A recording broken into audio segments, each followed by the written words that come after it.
Some men command a room with their voices. Others do it with a silence so deep that everyone else forgets how to breathe. Breakfast at Blackstone State Penitentiary always followed the same rhythm. Metal trays scraped across stainless steel counters, worn boots echoed against concrete floors, and hundreds of conversations blended into a dull roar that never truly stopped. Every inmate understood the invisible rules that mattered far more than anything printed in the prison handbook. Respect was borrowed, fear was traded like currency, and every newcomer was expected to learn exactly where he belonged before the day was over. That Tuesday morning felt no different, at least not at first. The heavy steel doors rolled open with their familiar mechanical groan as another small group of newly processed inmates entered the cafeteria under the watchful eyes of correctional officers. Most kept their heads low. Some looked nervous. Others tried too hard to appear fearless. But one man moved differently. Samuel Brooks was 72 years old, his dark skin lined by decades of hard-earned wisdom rather than bitterness. His gray hair was cut short. His prison uniform hung loosely from his lean frame, and his hands rested calmly at his sides as though the handcuffs removed only minutes earlier had never existed. He neither hurried nor hesitated. He simply walked with quiet purpose, his eyes drifting across the room without lingering on any face for too long. It was not the nervous scanning of a frightened newcomer. It was the patient awareness of someone who noticed everything without appearing to notice anything at all. Across the cafeteria, conversations gradually faded, not because everyone recognized Samuel, but because everyone recognized what was about to happen. Tyler Walker, known throughout Blackstone simply as Bull, leaned back from his usual table surrounded by half a dozen loyal followers. At 6 feet 4 inches tall with broad shoulders and a reputation built over years of intimidation, Bull rarely needed to raise his voice. His presence alone usually accomplished the job. Every inmate in cell block D knew the routine. The new guy walks in. Bull reminds him who owns the room. Then breakfast continues as though nothing unusual had happened. Bull watched Samuel approach with growing amusement. An elderly black inmate carrying himself with quiet confidence looked almost out of place inside a maximum security prison. To Bull, confidence without visible strength looked like an invitation. He stood, slowly enough that every nearby inmate noticed, and stepped directly into Samuel's path just as the older man reached the serving line. No insults came immediately. Bull simply smiled, folded his arms, and waited for Samuel to acknowledge him. Samuel stopped exactly 1 step away. He looked at the taller man with calm, steady eyes that revealed neither fear nor challenge. For several long seconds, neither man spoke. Somewhere near the back of the cafeteria, a plastic fork slipped from someone's hand and clattered against the floor. No one bent down to pick it up. The silence spread table by table until even the correctional officers glanced toward the center of the room. Bull's grin widened. Around him, a few younger inmates chuckled, expecting another easy display of dominance. Samuel never reacted. His breathing remained slow. His shoulders stayed relaxed.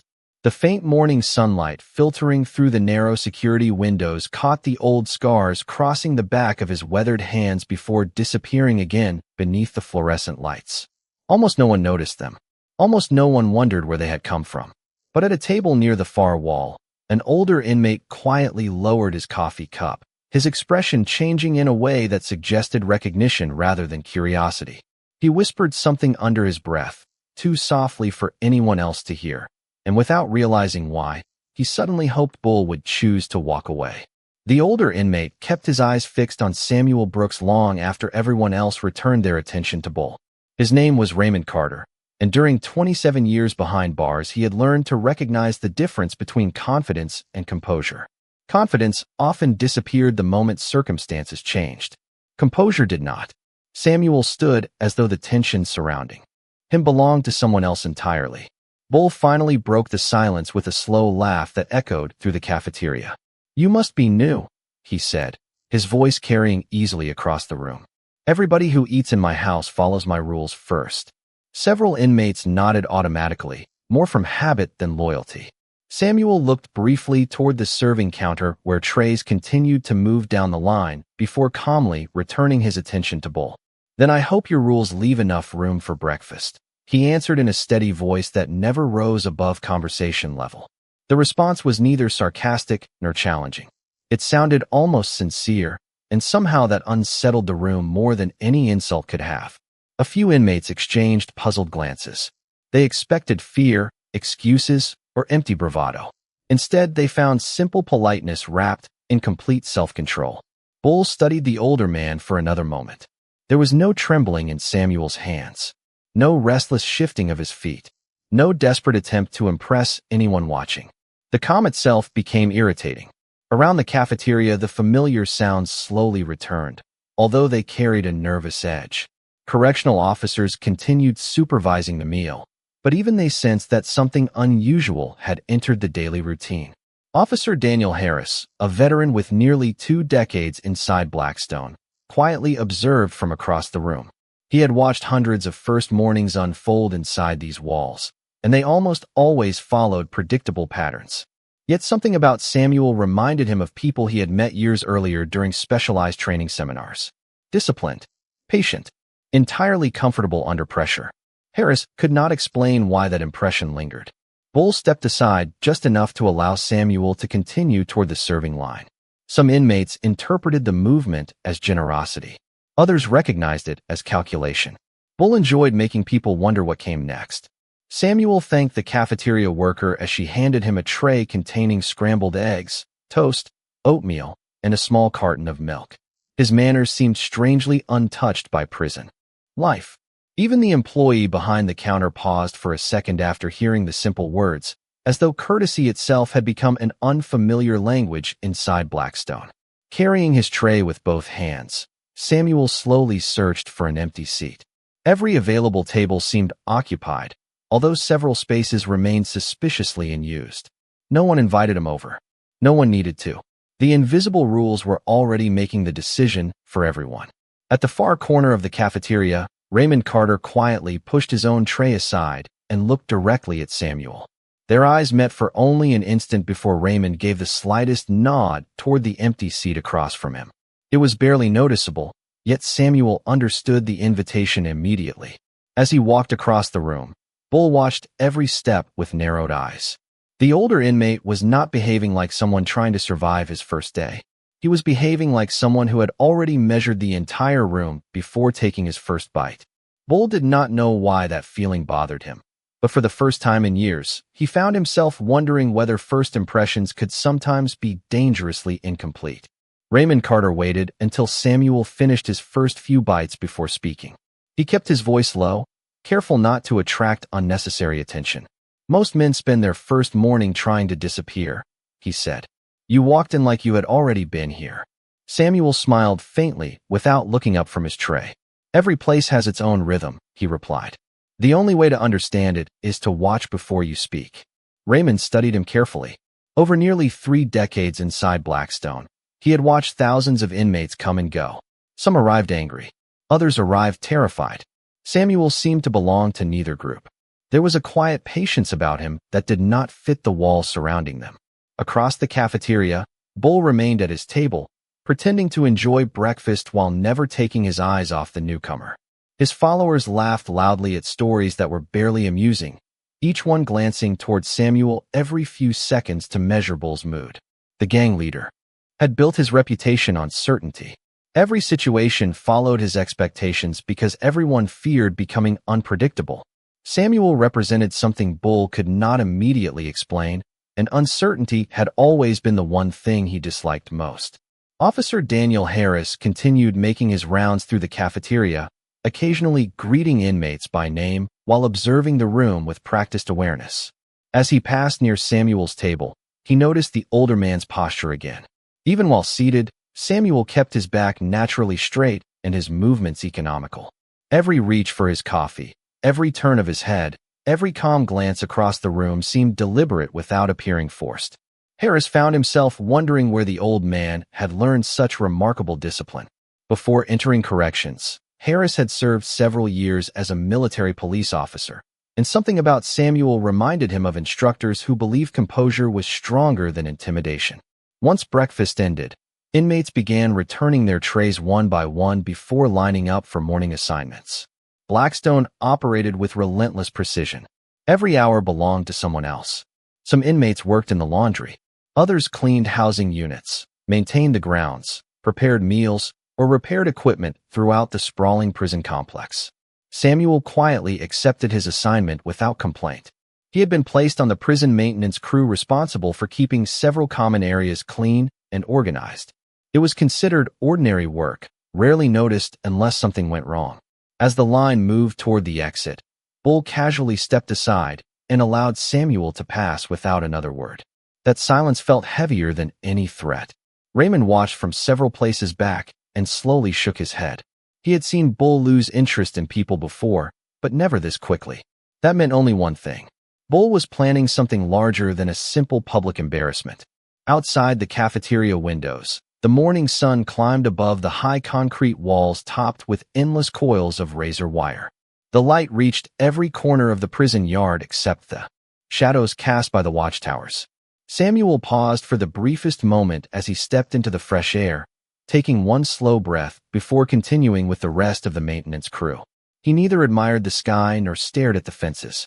Instead, his eyes quietly measured distances, routines, and patterns that most people ignored completely. Watching from an upper walkway, Officer Harris noticed the same thing and felt an unexpected curiosity settle into his thoughts. Meanwhile, Bull folded his arms against the railing overlooking the yard. He smiled with quiet confidence, convinced that before long the mysterious newcomer would finally reveal exactly who he really was, although he never imagined that the truth would challenge everything he believed about strength. The maintenance crew spread across the east corridor just after 8 o'clock, each inmate collecting worn buckets, mops, and cleaning supplies from a storage room that smelled faintly of bleach and old concrete. Most of the men worked with quiet efficiency, not because they enjoyed the assignment, but because routine offered the safest path through another day inside Blackstone. Samuel Brooks accepted his cart with a polite nod to the supervising officer and immediately began wiping the handrails along the corridor. His movements were steady and unhurried, never wasting energy, never drawing unnecessary attention. Even simple tasks seemed to follow an invisible rhythm that belonged only to him. A younger inmate named Eric Dawson watched from several yards away with growing curiosity.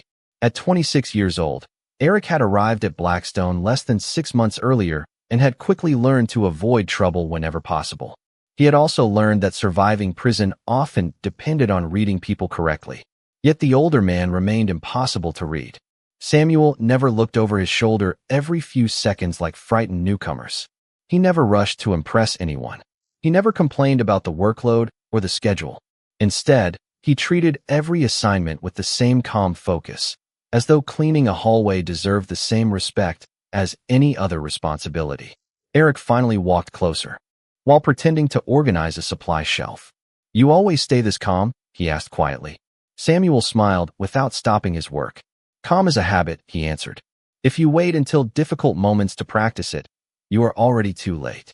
Eric frowned, repeating the sentence silently to himself. The words sounded simple, yet they carried a weight that lingered long after they were spoken. From the upper level overlooking the corridor, Bull leaned casually against the railing with 2 members of his group. He had no interest in cleaning assignments, but he had every interest in watching Samuel. Something about the older man's quiet confidence continued to bother him. It was not arrogance. It was something far more difficult to challenge because it did not ask for anyone's approval. Bull expected frustration after hours of ordinary prison labor. Instead, Samuel looked exactly the same as he had during breakfast. Relaxed, patient, unmoved. "Everybody breaks eventually," Bull muttered. One of his followers nodded immediately, although he sounded less certain than before.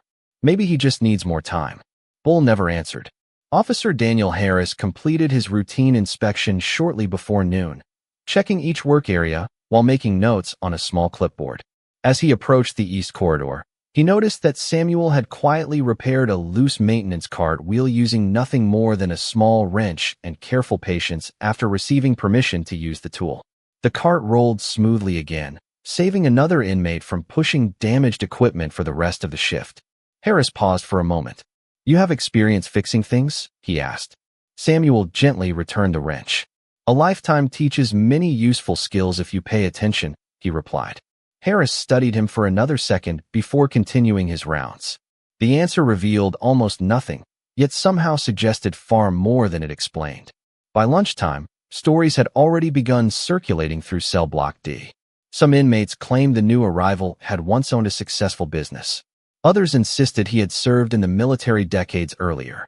A few believed he had been a college professor. No one actually knew. Samuel never corrected anyone, never encouraged rumors, and never volunteered pieces of his past. The mystery only grew larger because he seemed completely uninterested in solving it. Standing near the yard entrance, Bull listened as whispers drifted from one conversation to another. He disliked unanswered questions, especially when they involved someone living inside his block. Quietly, he made up his mind. If the old man refused to reveal himself willingly, then sooner or later circumstances would force the truth into the open, and Bull intended to be there the moment that happened. The afternoon count ended with the familiar buzz of electronic doors unlocking one section at a time. Inmates drifted toward their assigned activities while the warm sunlight settled across the prison yard, leaving long shadows stretching between the chain-link fences. Samuel Brooks carried a small toolbox back toward the maintenance storage room after finishing another quiet shift. Every task on his list had been completed without complaint, and every piece of equipment had been returned cleaner than he had found it. He neither hurried nor lingered. He simply followed the same measured pace that had already become strangely recognizable to anyone who watched him for more than a few minutes. That consistency irritated Bull more than he cared to admit. Standing near the basketball court surrounded by his usual circle, he watched Samuel cross the yard without looking left or right. "Does he ever react to anything?" one of Bull's followers asked. Bull folded his arms and kept his eyes on the older inmate. "Everybody reacts," he answered quietly. "The trick is finding out what matters to them." The words sounded confident, yet they carried more curiosity than certainty. Throughout the afternoon, Bull deliberately positioned himself where Samuel would have to pass several times. Sometimes he laughed loudly with his group. Sometimes he spoke just loudly enough for nearby inmates to hear pointed remarks about newcomers who thought silence made them special. Samuel never acknowledged any of it. He greeted officers with simple courtesy, thanked another inmate for holding his storage room door, and continued with his work exactly as though the distractions did not exist. That complete absence of visible frustration slowly became the most talked about subject inside cell block D. Raymond Carter noticed it immediately. Sitting on a bench overlooking the yard, he quietly shook his head while another longtime inmate joined him. "He is not ignoring Bull because he is afraid," Raymond said. "He is ignoring him because he has already made a decision." The other inmate frowned. "What decision?" Raymond looked toward Samuel before answering. "That some battles are not worth starting." Nearby, Officer Daniel Harris overheard only part of the conversation before continuing his patrol, but the words stayed with him.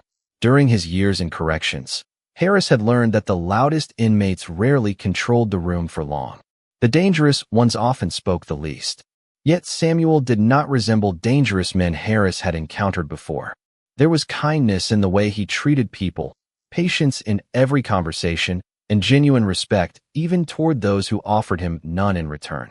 Late that afternoon, Eric Dawson accidentally dropped a heavy bucket while organizing supplies. The loud crash echoed through the maintenance area, drawing several annoyed glances from nearby inmates.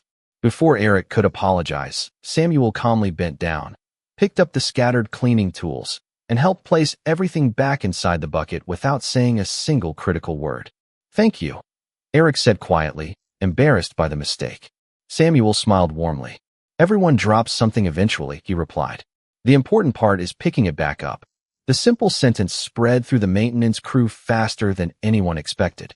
By evening meal, several inmates who had barely spoken to Samuel now nodded respectfully when they passed him. None of them knew anything about his life before prison. They only knew how he carried himself inside it. Watching those quiet exchanges from across the dining hall, Bull realized something had changed. The newcomer had not earned influence through fear, favors, or loud declarations. He had earned it through steady character, and that was something Bull had never learned how to control. As lights dimmed across the housing unit that evening, Bull stared through the narrow bars of his cell with a thoughtful expression. For the first time since Samuel arrived at Blackstone, He understood that patience could be every bit as powerful as intimidation, and that realization made him more determined than ever to uncover the truth hidden behind the quiet old man who refused to become exactly what everyone expected. The next morning began with a crisp breeze rolling across the prison yard as the first rays of sunlight reflected off rows of razor wire surrounding Blackstone State Penitentiary. Another day followed the same strict schedule, yet something beneath the routine had quietly shifted. Word about Samuel Brooks had traveled farther than anyone expected. No one could explain exactly why, because he had done nothing extraordinary. He had simply remained himself. That mystery had become more powerful than any rumor. Bull arrived at the yard earlier than usual, his eyes searching the crowd before the morning work details assembled. He finally spotted Samuel walking toward the maintenance building with the same measured pace, carrying an empty supply cart as though the weight of the prison itself could not hurry him. Bull exchanged a brief glance with the men standing beside him. This time there would be no loud comments, no careless jokes, and no attempt to embarrass the older inmate from a distance. Curiosity had replaced amusement, and curiosity demanded answers. As Samuel passed near the exercise area, Bull stepped directly into the walkway, forcing everyone nearby to slow down. Conversations faded one after another until only the distant sound of a whistle echoed across the yard. Samuel stopped naturally, leaving enough space between them to remain respectful without appearing hesitant. His expression remained calm, almost welcoming. Bull folded his arms. "You have been here long enough to know how things work," he said evenly. "Most new men spend their first week introducing themselves. You have barely said anything about who you are." Samuel looked toward the yard for a brief moment before returning his attention to Bull. "People usually tell you who they are by how they live," he answered. "Words often arrive much later." Several inmates standing within earshot exchanged puzzled looks. The response sounded more like advice than avoidance. Bull tilted his head slightly. "So you are saying your past does not matter?" Samuel smiled gently. "The past always matters. It simply does not need to introduce itself every morning." For a moment, neither man spoke. Officer Daniel Harris watched the exchange from across the yard, ready to step in if necessary. But something about the conversation felt strangely different from the confrontations he normally witnessed.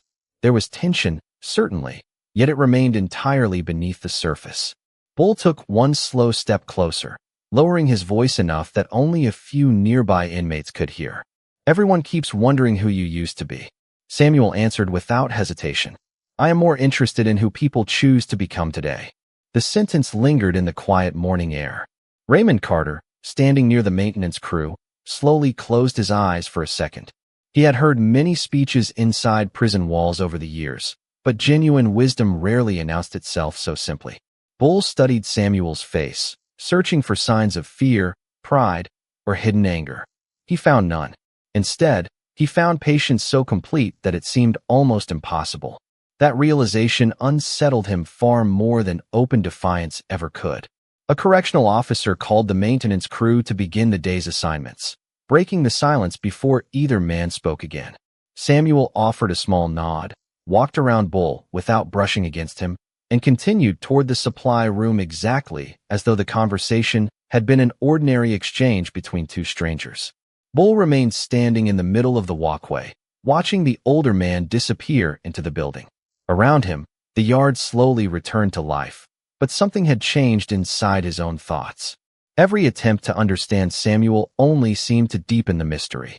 Without realizing it, Bull had stopped trying to provoke the quiet newcomer. Now he wanted something much more dangerous. He wanted the truth, and he was beginning to suspect that discovering it would change far more than the balance of power inside Blackstone. By the end of the week, Blackstone no longer felt quite the same. The routines had not changed. The steel doors still opened with the same mechanical rhythm. Officers still called counts at the same hours. The maintenance crew still pushed worn carts through endless concrete corridors. Yet beneath the ordinary routine, a quiet anticipation had settled over cell block D. Men who usually ignored one another now exchanged brief glances whenever Samuel Brooks entered a room. They were waiting for something they could not describe. Bull sensed it too. Influence inside a prison depended as much on perception as reputation, and for the first time since he had taken control of the block, attention was slowly drifting away from him. It was not because Samuel had challenged anyone. In fact, the older man continued doing exactly what he had done since his arrival.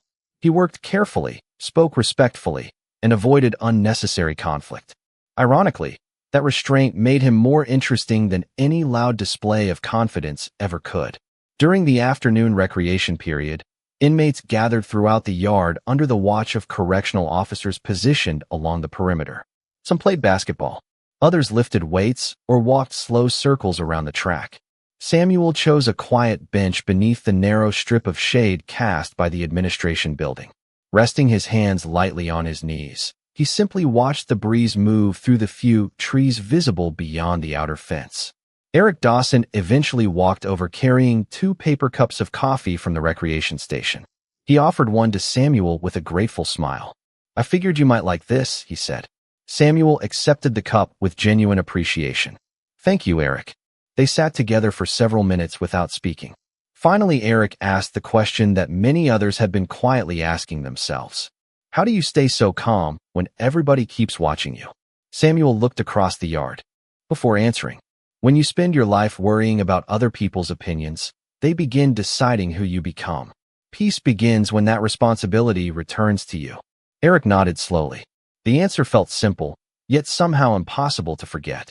A short distance away, Bull observed the conversation from beside the basketball court. He noticed something else that troubled him even more than Samuel's composure. People were beginning to seek him out voluntarily. No promises had been made. No favors had been exchanged. Respect seemed to grow naturally around the quiet old man, and Bull had never learned how to compete with something that could not be threatened or purchased. Officer Daniel Harris crossed the yard on his regular patrol just as the afternoon whistle signaled the final 30 minutes of recreation. As he passed Samuel's bench, his radio crackled with a request from another officer, but before walking away, Harris paused for a brief moment. "Mr. Brooks," he said, "you have adjusted to this place better than most people ever do." Samuel smiled politely. "Every place teaches something if we are willing to learn." Harris gave a thoughtful nod before continuing his patrol, unaware that several nearby inmates had overheard the exchange. Raymond Carter quietly watched the scene unfold from the walking track.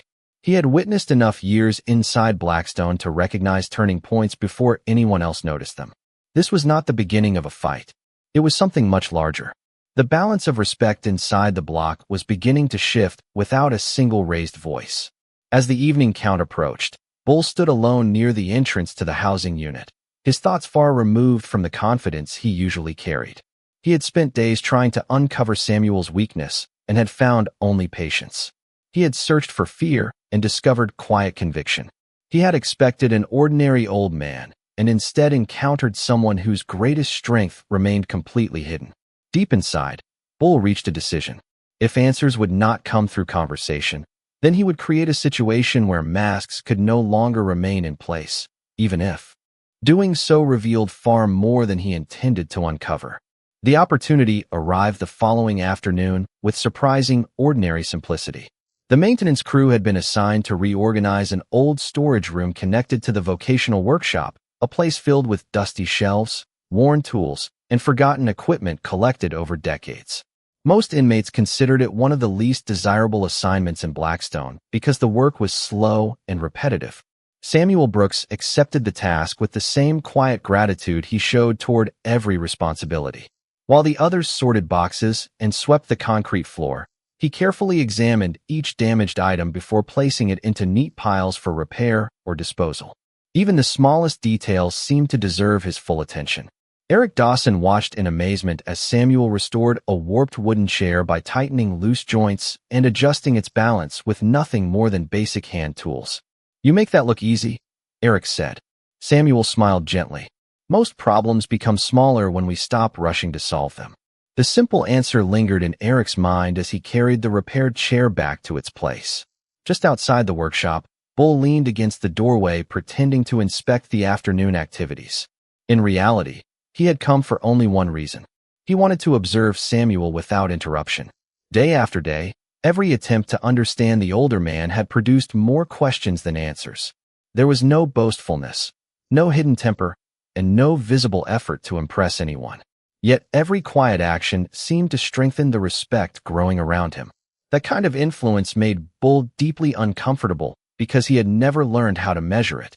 Officer Daniel Harris entered the workshop shortly afterward to complete a routine inspection. As he reviewed the maintenance log, his attention drifted toward an old framed photograph resting on the highest storage shelf, partially hidden beneath years of dust. Curious, he lifted the frame and gently wiped the glass clean with his sleeve. The faded image revealed a group of police academy graduates standing beside several civilian instructors. After a defensive tactics seminar held nearly 30 years earlier, Harris narrowed his eyes. One of the instructors looked remarkably familiar.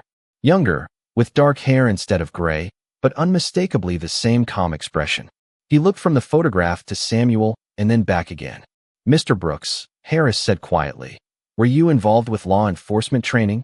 The room became unexpectedly still. Samuel set down the toolbox in his hands before answering. "Many years ago, I taught martial arts and defensive movement to anyone willing to learn with discipline. Police officers, community volunteers, teachers, teenagers. The uniform never mattered as much as the character wearing it." Harris stared at the photograph in disbelief. "I remember this seminar. I was a rookie attending my first advanced certification course. The lead instructor demonstrated techniques that relied on balance instead of strength." "That instructor was you?" Samuel offered only a modest nod. "It was a long time ago." Eric looked between the two men with wide eyes. "You trained police officers?" Samuel answered softly. "I was fortunate enough to spend many years teaching people how to avoid unnecessary harm whenever possible. That was always more important than winning." Harris carefully placed the photograph back on the shelf, his expression filled with quiet respect. Suddenly, scattered memories returned with remarkable clarity. He remembered hearing senior instructors speak about Samuel Brooks as one of the most respected kung fu teachers in the state, a man whose students included officers, first responders, and ordinary citizens from every background. Outside the workshop door, Bull had heard enough to understand that the mystery surrounding Samuel had never been an illusion. The quiet old man he had dismissed from the very beginning had carried an extraordinary lifetime of discipline behind every calm smile. And for the first time since taking control of Cell Block D, Bull felt something he had not experienced in years. It was not fear. It was humility standing quietly at the edge of certainty. The story of Samuel Brooks spread through Blackstone faster than any official announcement ever could. No one shouted the news across the yard. No one needed to. By the following morning, inmates from every housing unit had already heard pieces of the truth. Some said he had trained police officers for decades. Others claimed he had guided young people away from violence before ever teaching them how to defend themselves. The details changed from one conversation to another, but one fact remained the same. The quiet elderly man everyone had underestimated had spent his life earning respect instead of demanding it. Surprisingly, the biggest change did not happen to Samuel. It happened to everyone around him. Eric Dawson approached his daily work with more confidence, remembering the simple lessons Samuel shared during ordinary conversations. Raymond Carter smiled more often than he had in years because, for the first time in a long while, he watched hope spread through the block instead of fear. Even Officer Daniel Harris found himself reflecting on lessons he had nearly forgotten since his academy days. Discipline was never about overpowering another person. It was about mastering yourself first. Bull noticed every one of those changes. During the next recreation period, he stood alone near the walking track instead of surrounding himself with followers. Several inmates expected another confrontation, but none came. After watching Samuel quietly finish another maintenance assignment, Bull walked across the yard until only a few feet separated them. The surrounding conversations slowly faded as curious eyes followed every step. Samuel looked up with the same calm expression he had worn since arriving at Blackstone. Bull remained silent for several long moments before finally speaking. "I thought respect came from making people fear you," he admitted. "Now I am not so sure." Samuel considered the words carefully before answering. "Fear can make people obey for a while," he said gently. "Respect gives them a reason to choose wisely, even when no one is watching." Bull lowered his eyes for a brief moment. It was the first time anyone in Cell Block D had ever seen him searching for an answer instead of pretending to have one. "Why did you never try to prove who you were?" he asked quietly. Samuel smiled. Because character introduces itself long before reputation arrives. The sentence settled over the yard with remarkable stillness. No speeches followed. No dramatic celebration interrupted the moment. Samuel simply picked up his maintenance cart and continued toward the next building because another hallway still needed cleaning before the afternoon count. Several inmates instinctively stepped aside to give him room to pass, not because they were ordered to, but because genuine respect had quietly replaced old habits. Officer Harris watched from the administration steps, realizing that no policy manual could have accomplished what one person's steady example had achieved in only a few days. Raymond Carter leaned back against the fence with a peaceful smile, whispering to himself, "Some men change a prison without ever trying to rule it." As the evening sun settled behind the distant hills beyond the outer walls, Blackstone looked exactly as it always had. The concrete remained cold. The fences still reached toward the sky. The steel doors continued opening and closing with the same familiar sound. Yet something invisible had changed forever inside those walls. The strongest person in the prison had never been the loudest voice, the biggest presence, or the man who inspired the most fear. True strength had arrived quietly, carried by humility, patience, and decades of disciplined character. And long after sentences ended and names faded from prison records, the men who had crossed paths with Samuel Brooks would remember one lesson above all others. The greatest victory any person can achieve is not over someone else. It is over the impulse to become less than the person they were always capable of being.